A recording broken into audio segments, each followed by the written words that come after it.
Phone tapping వ్యవహారంపై AP సర్కార్ serious గా ఉంది. టీ సర్కార్పై చర్యలు తీసుకోవాలని ఏపీ కేబినెట్ నిర్ణయించింది. ఈ వ్యవహారంలో పాల్గొన్న అధికారులను కూడా వదిలేది లేదంటోంది. దీనిపై ముగ్గురుతో కేబినెట్ సబ్ కమిటీ నియమించిన ఏపీ సర్కార్ న్యాయపరంగా చర్యలు తీసుకోవాలని నిర్ణయించింది. రెండో తీర్మానం ఈ ఫోన్ ట్యాపింగ్ దాని మీద వీళ్ళు బదనాం చేసేటువంటి కార్యక్రమం కాకుండా ఫోన్ ట్యాపింగ్ చేసినట్టు ఆ ప్రభుత్వం చెప్పుకుంటుంది.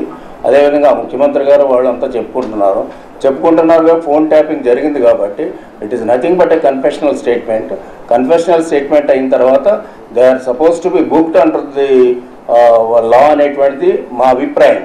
నిర్ణయం ఎప్పుడు తీసుకుంటామా, కేసు ఎప్పుడు పెడతామా, ఏ విధంగా చేస్తామా అనేటువంటిది we are observing everything. From time to time we discuss, we take a decision. ఈ రోజుకి సంబంధించిన తర్వాత ఈ రెండు రిజల్యూషన్స్, రెండు లెటర్స్ మీద నిర్ణయం తీసుకోవడం జరిగింది. కేంద్ర ప్రభుత్వాన్ని మా సిఎస్, మా డీజీ కూడా రేపు కలుస్తారు. అదేవిధంగా అవసరమైతే గవర్నర్ కూడా అక్కడ కలుస్తారు. అదేవిధంగా మేము కూడా ముఖ్యమంత్రి గారు కూడా అక్కడ ఉండేటువంటి రేపు ప్రధానమంత్రి గారిని కలుస్తున్నారు, ఆయన కూడా బ్రీఫ్ చేయొచ్చు. అదేవిధంగా జైట్లీని కలుస్తున్నారు, ఫైనాన్స్ మినిస్టర్, ఆయన కూడా బ్రీఫ్ చేయొచ్చు. అదేవిధంగా ఎల్లుండి వీలైతే రాజ్నాథ్ సింగ్ గారిని కలుస్తారు, ఆయన కూడా బ్రీఫ్ చేయొచ్చు. నేను అదే ఒకరిద్దరు మంత్రులు కూడా వెళ్తున్నాం రేపు.